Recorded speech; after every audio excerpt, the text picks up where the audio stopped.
Fernandez revient sur la conférence de presse du procureur de la République Abdou Richard et le sort Guy Cahué, Afi et Mabry. Henri Conan Bédier, 86 ans, n'est ni en état d'arrestation, ni assigné à résidence. Le procureur de la République l'a affirmé ce vendredi 6 novembre 2020 au cours d'une conférence de presse.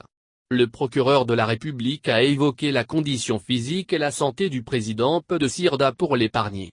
Il a l'opportunité des poursuites. Il poursuit avec discernement. Enfin, le sort des autres leaders des partis d'opposition par contre, est scellé.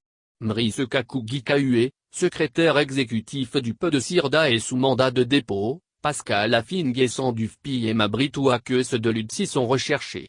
Ils sont accusés d'attentat, de complot contre l'autorité de l'État et l'intégrité du territoire national suite à l'appel au boycott actif et à la mise en place du Conseil national de transition.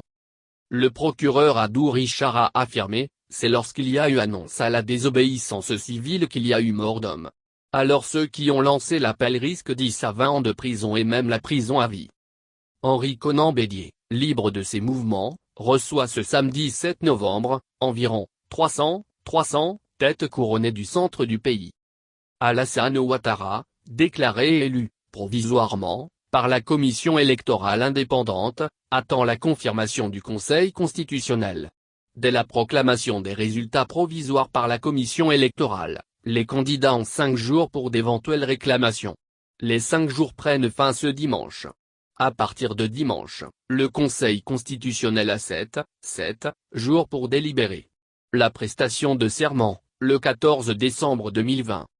En attendant, le président Alassane Ouattara a reçu les lettres de créance dit plusieurs diplomates des pays étrangers accrédités en Côte d'Ivoire, notamment ceux de la France, de l'Allemagne, de l'Angola, du Sénégal et de la Guinée. À l'occasion, il a marqué sa volonté de poursuivre le rassemblement des Ivoiriens. Travailler à la réconciliation nationale.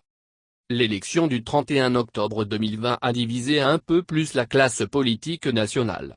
Il faut vraiment ravaler les égos et les orgueils de part et d'autre, pour asseoir une nouvelle dynamique sociale. Personne ne gagne dans l'épreuve de force observée actuellement.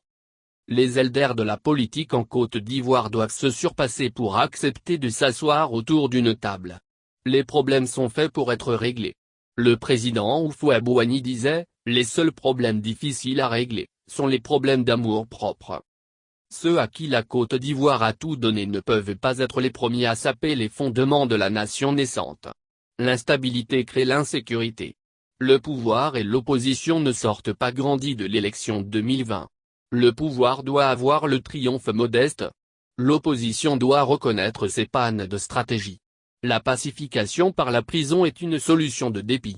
Tôt ou tard, pouvoir et opposition devront aborder les vrais points d'achoppement. Par le dialogue.